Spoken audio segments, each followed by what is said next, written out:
All right, guys, back again with another sermon. The name of this message is going to be called Foes for Footstools. Foes for Footstools. And of course, a foe is someone who is like an enemy or a rival or an opponent, your arch enemy, your foe. Foes for Footstools. Whoever needs this word, I've got a simple question for you. Can you be good to those that have not been so good to you? What if the Lord blessed you, but then put it on your heart to be a blessing to others, but some of the people that He wants you to bless are those who may not have been so nice to you in the past. Maybe they were enemies of yours, or maybe they're even enemies at this particular moment. Maybe they're people who have really slandered you, really spoke evil against you. Or maybe, simply put, they're people who, if the shoe was on the other foot, they probably would not want to bless you. But the question is, can you rise above that? Can you take the high road when they take the low one? If you were the one that had the advantage, not because you found a way to have the advantage, not because you were vengeful and did something to get back at somebody. No. What if God set it up that way? For you to be the blessed one, for you to be the one on top, would you be able to turn around and bless somebody who probably would not want to see you be blessed if it were them in your shoes? Can you be good to those who are your foes without trying to be vengeful, without saying ha ha ha ha nanny nanny boo boo, without saying I told you so and acting like a know-it-all? Can you do this? Can you do this? Foes for Footstools. If you're following along in Scripture, the places I'm going to be at is James chapter 2, Acts chapter 7 and 2, Hebrews chapter 1, John chapter 11, which will be our main text, and then ending with Proverbs 16. So I know it sounds like quite a bit to go over, but I'll try to get through this as quickly as I can. But let me say this real quick. I want to share this story. To me, it's kind of a funny story, and it's something that happened to me just a few nights ago at work. It happened, and I really felt like it would be perfect for this sermon, for the opening of this message. So we were at work, and before the shift actually started, for us to go and work, we had our briefing, our little get together where we have a meeting before we actually go work. And during this meeting, they were just doing different things. Our bosses were doing different things to just congratulate us on hard work and showing appreciation and things like that. And and they were giving out awards, right? Because they let different people vote on particular matters, and we got to vote on who we thought was the best at this and the best at that and blah blah blah.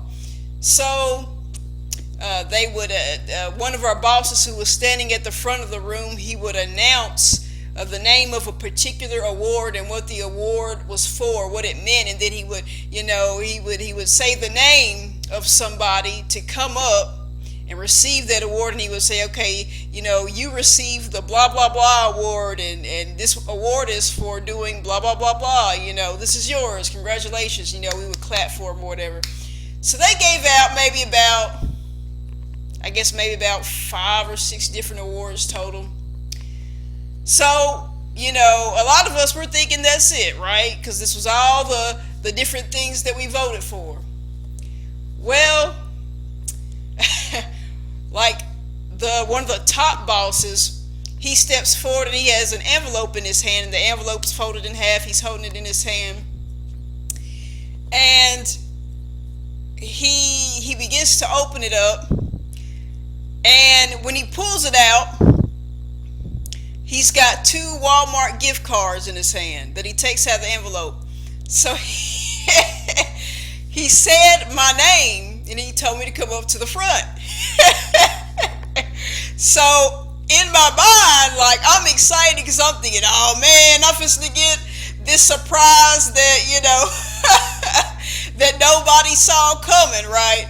So so I'm so excited because I'm thinking, man, hey, gift cards, hey, they're awesome. I could use some gift cards, man. That's one of the main places I shop at is Walmart. So hey, bring it on. So I'm walking up there, and something in me is just like, just don't get too excited, So even though I walk up there calm. I'm not celebrating. I'm like, oh yeah, I'm not doing none of that. I'm just calmly walking to the front, remaining my composure.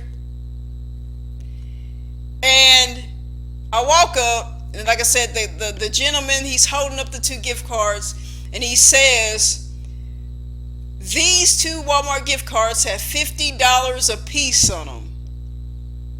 And so that really was like, that really got me, oh man, that's going to be so awesome, like $100, just for free for me to, get anything that I might need the next time I go to the store. This is awesome. That's money out of my pocket I don't have to pay. I could definitely use this right now. But again, I'm not saying anything. I'm not smiling real big. I'm not cheesing. I'm not going, yes, awesome. I'm just being chill. And I'm glad that I didn't. I'm glad that I remained calm. Because after he gets done talking about these gift cards, he says, I've got names in this envelope. Will you pull a name out of this envelope to see who's going to get the Walmart gift card? Y'all. Y'all, man, when I tell y'all, I felt defeated, man. I felt defeated because here I am thinking these cards are about to be presented to me because I was the one asked to come up to the front because that was the pattern, right? Like, tell somebody to come up there, give them an award. Tell somebody else to come up to the front, they get an award. So I'm thinking this is my award, but it's like a surprise award. Nobody saw it coming. Just to be told that it's not for me, but they want me to put my hand in the envelope to pick who's going to be the one to get, to get the Walmart gift cards. I was just standing there thinking, But like I said, it was at that moment that I was so glad that I didn't like make a big deal, that I wasn't like, oh man, this is so awesome. Booyah, look at me getting these gift cards. You know what I mean? Because that would have been real embarrassing to show all kinds of excitement about these gift cards just to be told that they're not for me, but I'm going to be the one who basically decides who is going to get the gift cards. So I was just standing there, like I said, still looking calm, still remaining calm, but on the inside I was like, oh man. So it went from, oh snap, to thinking, oh man. But I was like, okay, so I put my hand in the envelope and pull out a name, and it was somebody that I already got an award, and I was just like, oh man.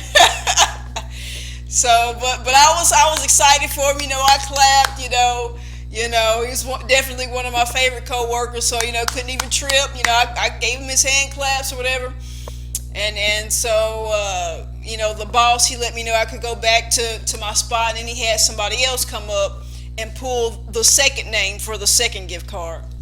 But anyway, when the other person went up there to pull the last name, that second name for that second gift card, I was just standing there in my spot thinking, come on, this one could be for me. This gift card could be for me. And it ended up being for somebody else again. I was like, oh man. But I wasn't even mad. I was just like, oh man, it is what it is though. It is what it is. But I wanted to share that Not only because it was kind of funny to me anyway. Now looking back, it's funny. It wasn't funny at the moment, but but now it is. But I'm also sharing that almost like a slight illustration of what could happen for you soon.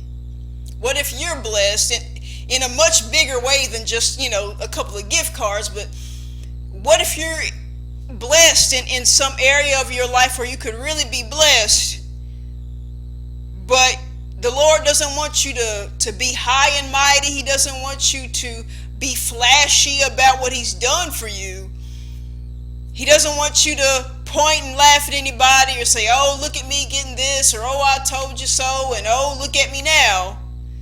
He's not wanting you to be a show-off. He's wanting you to humbly receive, but enjoy. You can be humble about something and really enjoy it, and people see your joy for it. But what if he wants you to use some of what he's giving you to bless somebody else? Maybe it's about you coming up to the front, so to speak, you being brought to the forefront, you being blessed, but also being blessed to be a blessing for others. Maybe it's about you metaphorically drawing somebody else's name out to also come forward and be blessed. You get where I'm going with this? Okay. So, starting out in James chapter 2, and as you get there, let me share this real quick about what a footstool is. Some definitions of the word footstool. Number one, something under the feet that is a footrest. So something that you can rest your feet on, kind of like when people sit back in a chair and they prop their feet up on something. Some type of a stool, a footstool, or a resting stool. But also there's a metaphorical type of meaning. So here's the other definition.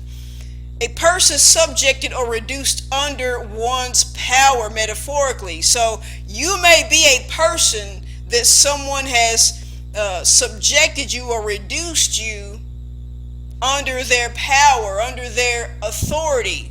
Maybe they use their power or authority or influence to make you look or feel like less than compared to others under this person's authority. And then also I came across this, a little note that says, taken from the practice of conquerors who place their feet on the necks of their conquered enemies. There's that key word, enemy. So something that has happened at a particular period in time is that conquerors, rulers, kings would have a tradition of purposely placing their feet on the back of the necks, resting their feet on the back of the necks of the enemies that they felt like they overcame, as a way of showing their power, showing their might, and putting their enemy to shame. And so maybe that's something that you have endured. Maybe not literally, maybe no one literally put their foot on the back of your neck, but what I'm saying is maybe you've had some folks in your past who maybe they've tried to treat you as a footstool, someone to rest their feet on. In other words, they feel like they could tread upon you or wipe their feet off on you, so to speak, like a rug, like a welcome mat, if you will. Like you were beneath them. So maybe you felt like you've been done that sort of way. It could have been in the workplace. It could have been in your circle of friendships, people that took advantage of you, or it could have been even in your family. Maybe you felt like the black sheep. No matter how hard you work, others got the credit. It could be in multiple areas of your life, different areas, or just one, depending on who needs this word, where it just seemed like you were a footstool. And so what I'm getting at is, it's not even that people did not want you around. They wanted you around, but they wanted you around for the purpose of being the footstool. And they refused to really have it any other way. So it didn't matter if you were there for a moment. It didn't matter if you were there for years. Everyone else that came along seemed to always be placed on a higher caliber than you. It didn't matter how nice you were or how much work you did or how much effort you put into something. It always seemed like you had to be second tier to anyone else that entered and exited. You were always made to be the black sheep, the footstool, one for everyone else to rest on while you take the load, the heavy load, be the workhorse, if you will. So let's get into this. James chapter 2, starting at verse 1, it says, "My brethren, have not the faith of our Lord Jesus Christ, the Lord of glory, with respect of persons.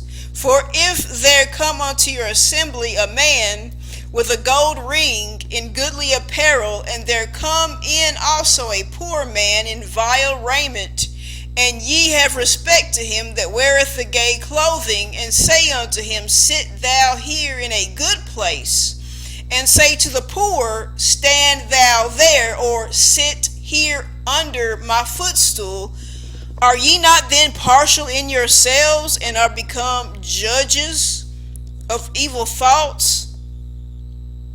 So what's going on here? It's being said that we, church folks, we should not be a respecter of persons. And I've explained many times that this doesn't mean you don't show respect. Respect and being a respecter of persons isn't really the same thing. Being a respecter of persons simply means you show favoritism based off of personal prejudices. Unrightful measuring of people, basically. Acting like this person is better than that person because of their clothes, whether it's name brand or not, whether they wear the outfit of the rich or the outfit of the poor, whether they are black or white, whether they're male or female, whatever. It's judging based off of appearances or personal opinions of somebody. Their background, their heritage, their economic status. Maybe there's something about them that reveals, maybe there's something outwardly about them that reveals something going on inwardly. And if you have a personal prejudice, you may say, well, I favor this person more than that person, even though I don't even really know that person, but still.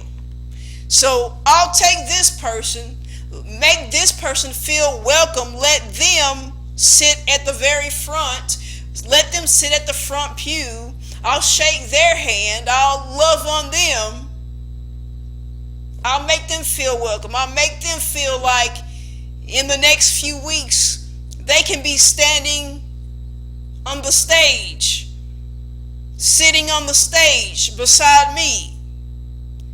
But this person over here, I don't know about this one. I don't think they're good enough. I don't think they're worthy enough.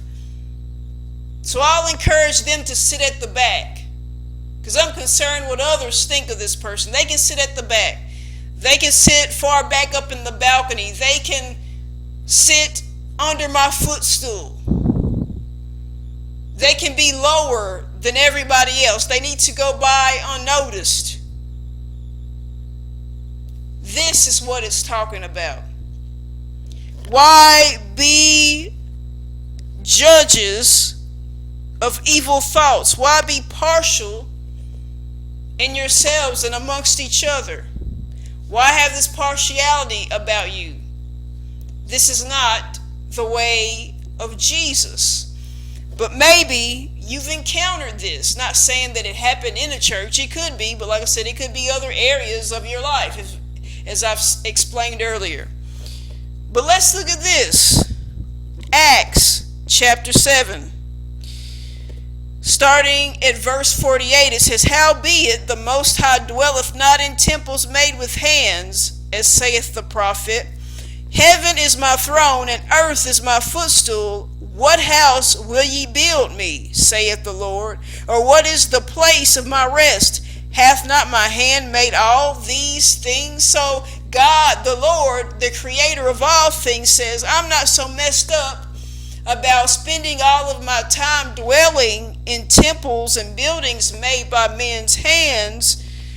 I dwell in heaven. That's where my throne is. That's where I sit, and the earth is my footstool. The earth that you guys live on, and it's such a big deal to you. It's merely my footstool. It's where I rest my feet. It's where I prop myself up.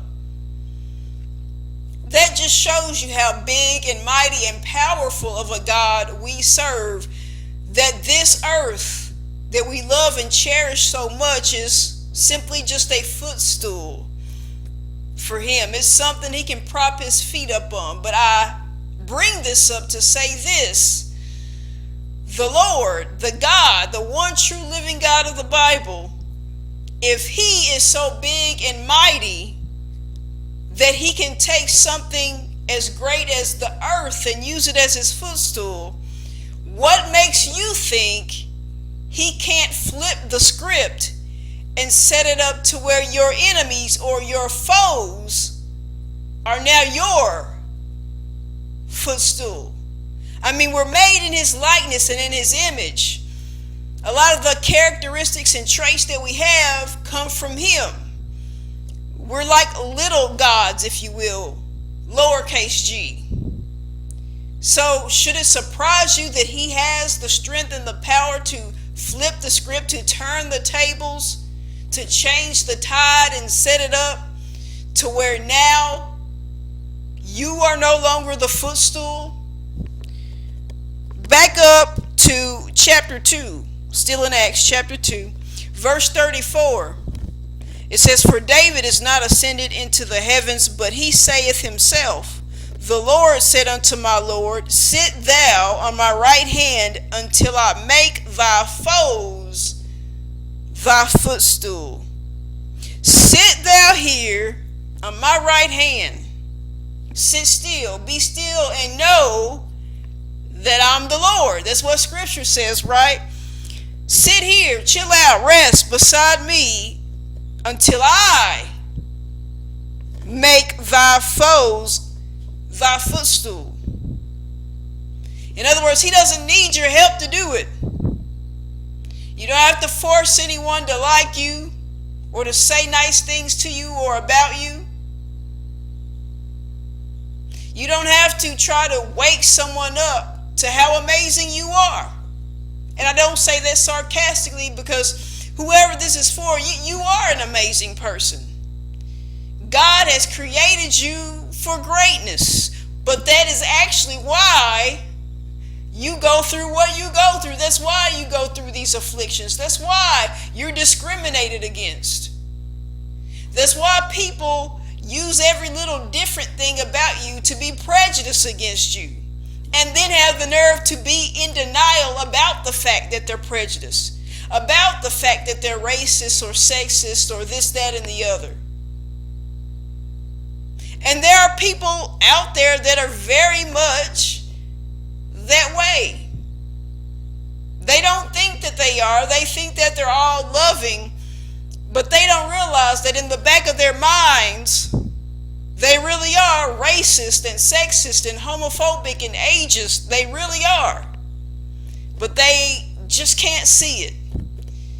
The actions and thoughts of others being the common way of viewing things makes them feel like their mindset, their train of thought towards you and others is no big deal, because it's going to go by unchecked, unresolved. But the Lord sees, the Lord knows all. So just keep that in mind. He has a way of making anything into a footstool. I mean, if the earth is his footstool, surely he can do it with anything or anyone. Hebrews chapter 1 verses 13 and 14 says this: But to which of the angels said he at any time, sit on my right hand until I make thine enemies thy footstool? Are they not all ministering spirits sent forth to minister for them who shall be heirs of salvation? So this starts out similar to what I just read in Acts chapter 2 of the Lord being able to make enemies a footstool or foes a footstool. But I wanted to share this scripture too because it hits on angels, and that's also something that I talked about last sermon that I did. Also,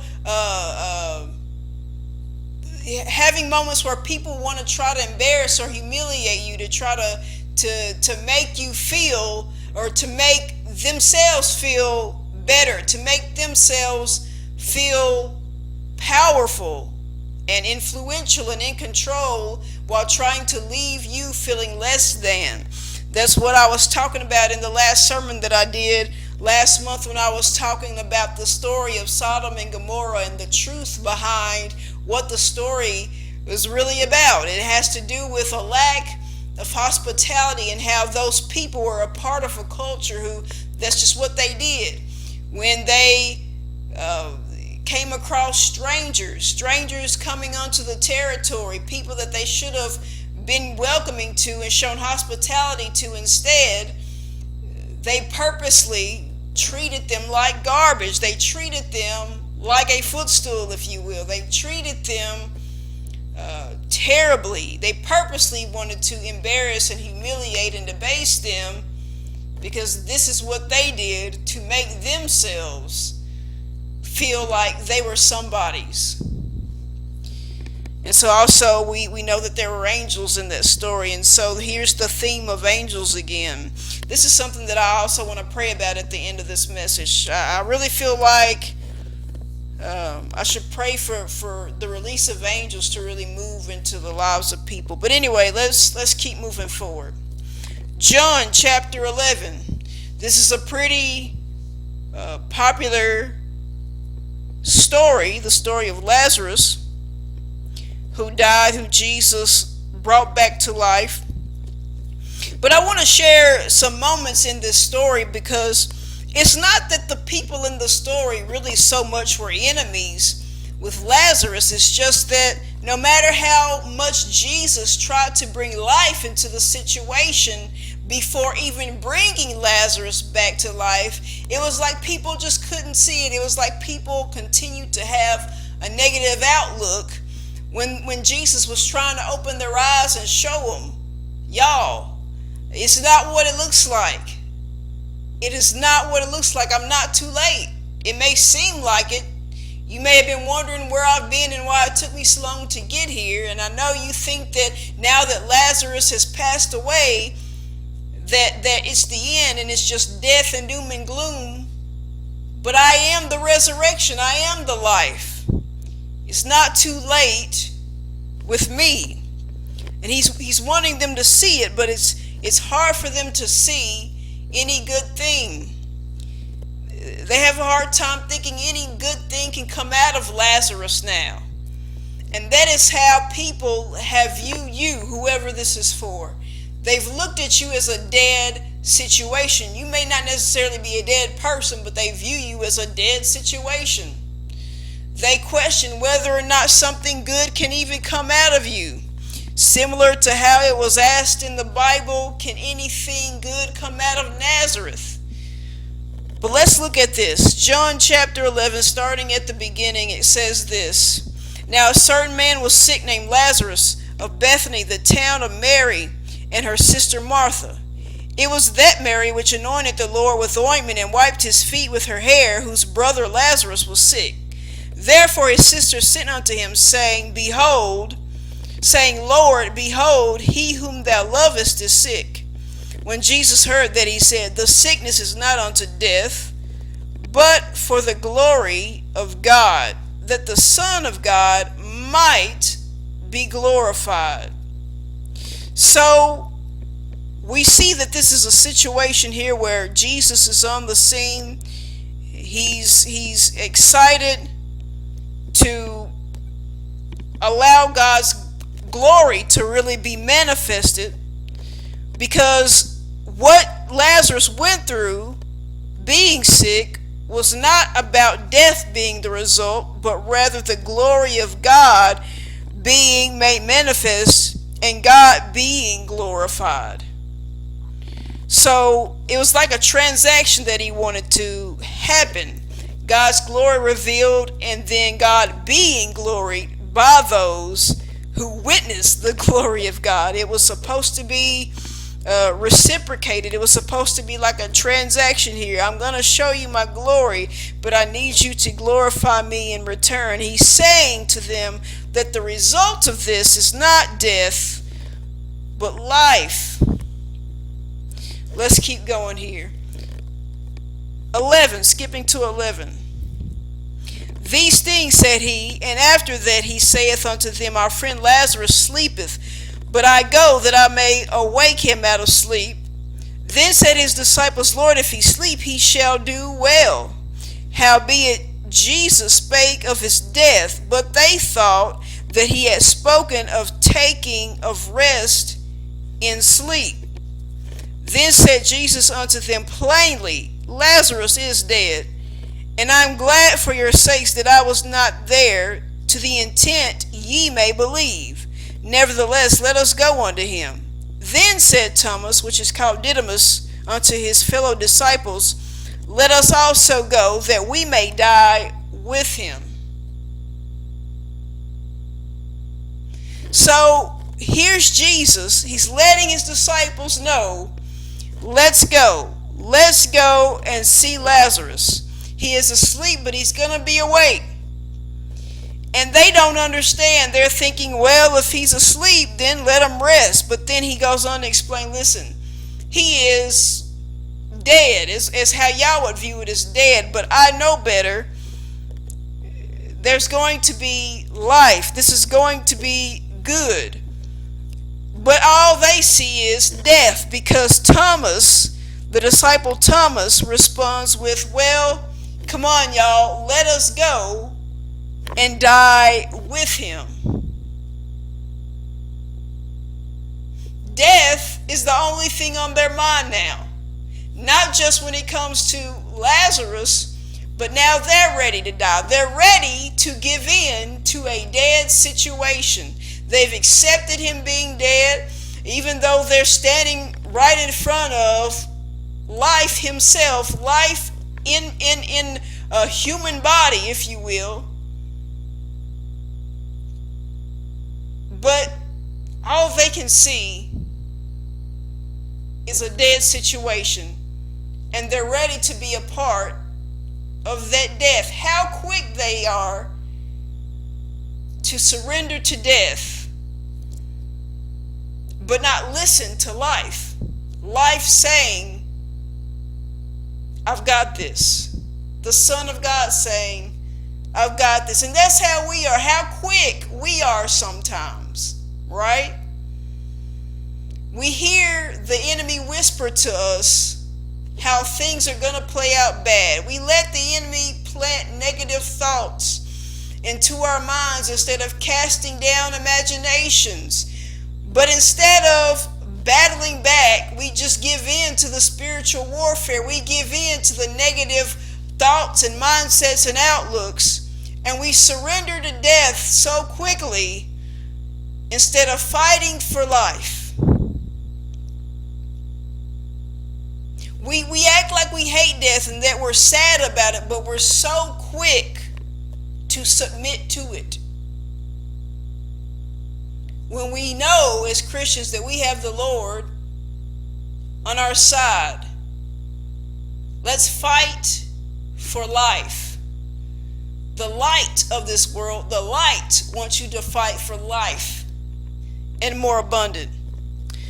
So there's a lot that could be said just right there about how we're so quick to give in to death. But let's keep going, skipping to verse 20. Then Martha, as soon as she heard that Jesus was coming, went and met him. But Mary sat still in the house. Then saith Martha unto Jesus, Lord, if thou hadst been here, my brother had not died. But I know that even now whatsoever thou wilt ask of God, God will give it thee. Jesus said unto her, Thy brother shall rise again. Martha said unto him, I know that he shall rise again in the resurrection at the last day. Jesus said unto her, I am the resurrection and the life. He that believeth in me, though he were dead, yet shall he live. And whosoever liveth and believeth in me shall never die. Believest thou this? She saith unto him, Yea, Lord, I believe that thou art the Christ, the Son of God, which should come into the world. So here's Jesus having this conversation with Martha. He's on the way to meet with them and to see the situation of Lazarus. He's on his way to Mary and Martha, but when Martha finds out, she takes off to meet him halfway, and when she comes across Jesus, she's explaining, listen, my brother has passed, but I believe that if you had been here, he wouldn't have died.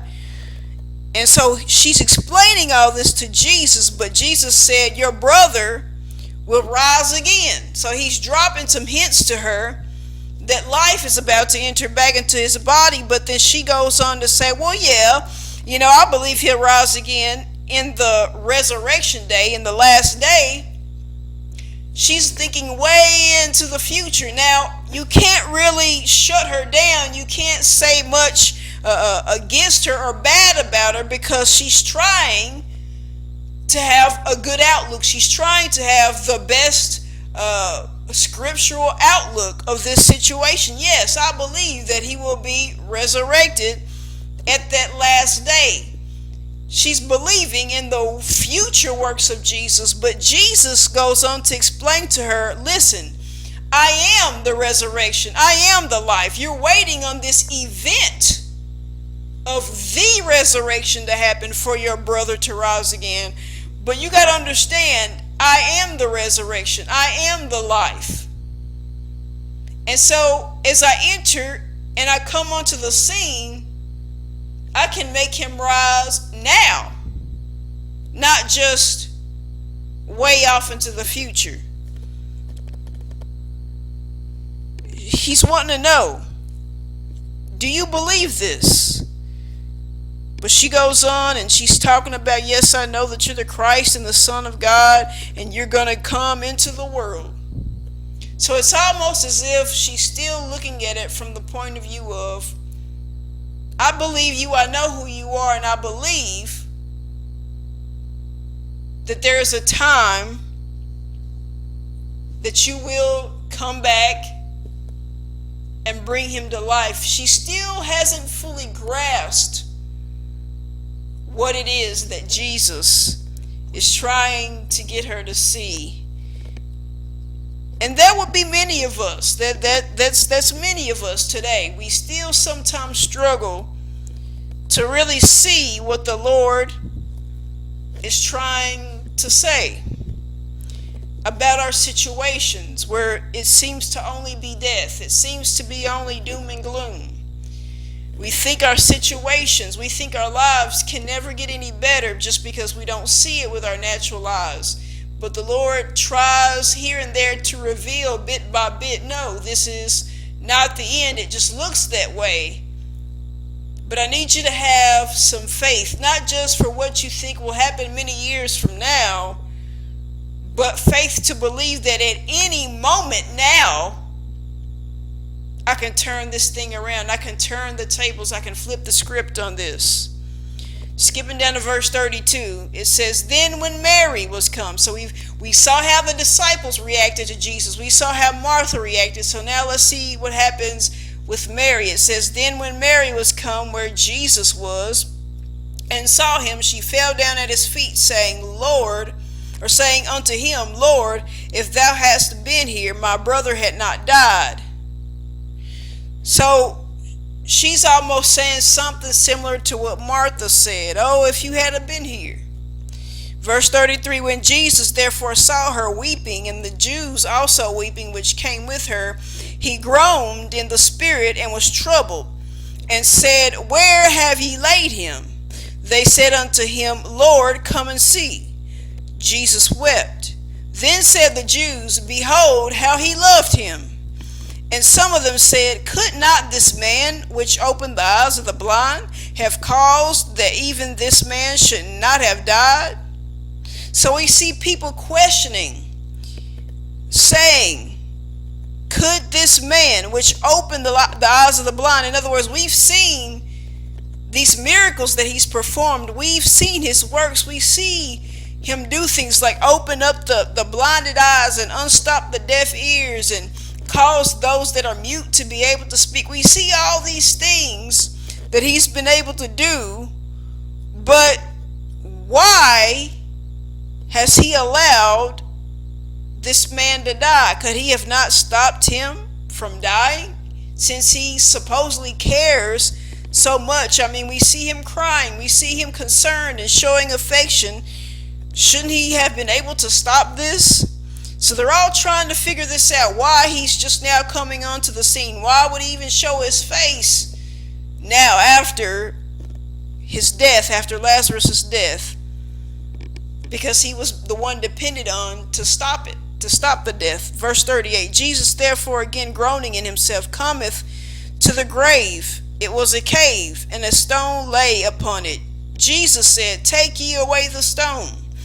Martha, the sister of him that was dead, saith unto him, Lord, by this time he stinketh, for he hath been dead 4 days. So not only are they looking at the fact that Lazarus has died, but now they're looking at how long he's been dead and in the tomb.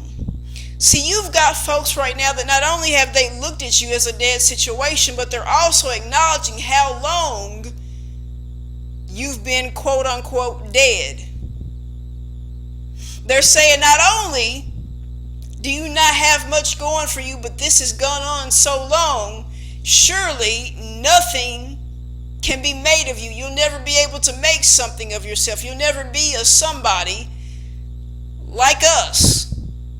Why would they even depend on God anymore? Why would God even want to do something with this person anymore? They seem to be a bit washed up. They're not relevant, or at least not relevant here. They don't have much going on for them. It seems like there's nothing going on in their life, or that their life has fallen apart at the seams. We know this person has gone through embarrassment and humiliation and hard times. We were a part of why it happened for them. So we would know best. We would know. We would know that nothing good is really going to come out of the life of this person. They may as well be dead. They're a dead situation, and they've been dead and in this dead situation so long. It's a hopeless situation. It's not just a dead situation for them now, it's a hopeless one. That's the mindset that some people have about you. But that's not what the Lord has to say about you. That's why the Lord has the nerve, the audacity to come on the scene in your life at a time where people think it is 100% completely over and a waste of time to think otherwise. But let's move on. Verse 39, Jesus said, Take ye away the stone. Martha, the sister of him that was dead, said unto him, Lord, by this time he stinketh, for he hath been dead 4 days. Jesus saith unto her, Said I not unto thee, that if thou wouldest believe, thou shouldest see the glory of God? He's saying, wait a minute, you said you believe me. Don't give up just yet. That's what the Lord is saying about you right now to some folks. Don't give up just yet. Don't count her or him out just yet. It ain't over till it's over. It is what it is, but it ain't what it ain't. Verse 41, Then they took away the stone from the place where the dead was laid. And Jesus lifted up his eyes and said, Father, I thank thee that thou hast heard me. And I knew that thou hearest me always, but because of the people which stand by, I said it, that they may believe that thou hast sent me. And when he thus had spoken, he cried with a loud voice, Lazarus, come forth. And he that was dead came forth, bound hand and foot with grave clothes, and his face was bound about with a napkin. Jesus saith unto them, Loose him and let him go. Then many of the Jews which came to Mary and had seen the things which Jesus did believed on him. God gets the glory. So let's look at this step by step. The first thing, as we see in verse 43, is Jesus cries with a loud voice, Lazarus comes forth. Lazarus, come forth. So he commands that Lazarus is awakened, he is quickened, he is revived, and he gets up and he comes forth. And so he's bound by these grave clothes, and it says that Jesus said unto them, loose him and let him go. So the second thing was he had to be loosed. He was alive, but he had to be loosed. And then it says that they began to believe on him. So Jesus gives the command, Lazarus comes forth, and then he is unbound. Those three things. Now, let me say this real quick. Some people may not necessarily agree on what happens at the end of verse 44, where it's talking about him being bound by the grave clothes. And then Jesus, it says that Jesus said, let him, or loose him and let him go. Some look at this, they interpret it as he's saying to some of the people around, hey, loose him of these grave clothes. But there are some that would argue, no, he's not talking to the people around Lazarus. He's talking to the actual grave clothes and saying, you've got to get off of him, loose him. Now, I'm not here to debate which one it is. I'm just going to go with both. We're going to have fun with that. So, again, the first step, Jesus gives a command, and I'm letting you know that the Lord is about to give a command about your life. There's something that the Lord is speaking that has to happen, and we know that the word of the Lord does not return void unto him, but it accomplishes what it was set out to do. So he's going to speak this word, and you will come forth, and the last thing that has to happen is you got to get some assistance. So both things have to happen. In other words, whatever has you bound has to let you go. But at the same time, there are people that have to assist in the unbinding and unwinding. In other words, your enemies will have to be of help to you.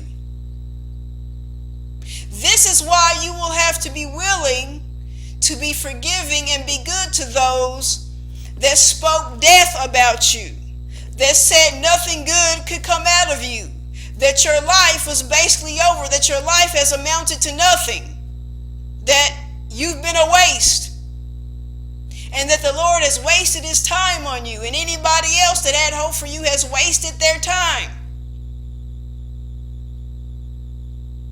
So the Lord speaks, you come forward, whatever spiritually speaking, whatever the devil, the enemy has used against you has to let you go. He has no more say-so over you in the courtroom of heaven. Nothing else can be said or used against you in the so-called court of law in the devil's mind. But now those that would hope that you would stay bound has to assist you and you be coming undone. Now the enemies have been made the footstool. They're the ones that can give you the push-up. See, you won't be like them. See, they wanted to rest their feet on the back of your neck, but they will be your footstool in the context of being like a stepping stone. You can use them to take that extra step forward and upward as you go up the ladder, so to speak. They'll have to help you up.